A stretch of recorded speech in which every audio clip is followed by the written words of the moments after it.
Acceptance.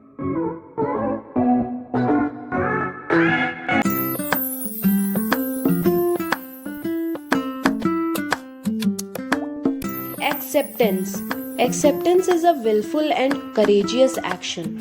It is an active dialogue. There is nothing passive about it. It's not a fleeting thought. It's a hard commitment, and that's why it's so difficult. You can't fake acceptance. Your mind won't let you. You have heard this word over and over again. It's part of the serenity prayer, which is the foundation of your recovery. God, grant me the serenity to accept the things I cannot change. You know it is important, but do you know what it really means?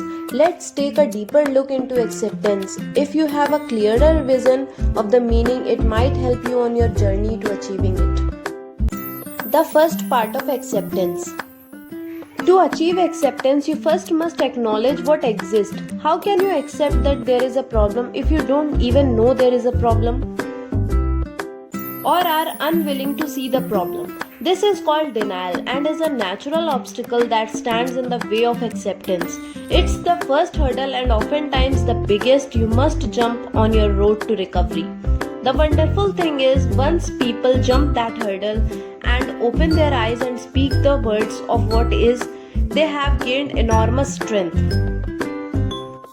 If you have joined a help group, you have jumped the denial hurdle already.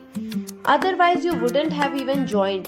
You may be tempted to go back and deny reality, but your mind already knows that you have acknowledged reality and won't let you forget.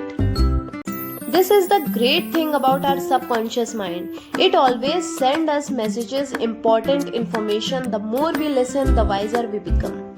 Acceptance is transformation. Ultimately, when you truly accept something, you undergo a transformation. The structures of your brain literally change. New neurons and networks are formed. You physically transform. That's pretty cool. We are powerful beings in this sense, the most powerful we know of. This speaks to the saying, write your own life story or somebody will write it for you and you might not like the ending. You have the power to author the story of your life. No matter your past, you can change your future. But you must first accept your past. This is the thing the serenity prayer hints at. Accepting the past allows you to write a new future. The great thing is the transformation takes place at the moment of acceptance. Once you are able to truly accept, you transform and start new journey. You will continue to transform as you progress, hopefully for the remainder of your life. Continual transformation toward the good is the journey of life. It's what leads to happiness. Acceptance is the critical stepping stone to a better life. Knowing what it is the first part of moving forward to the life you deserve.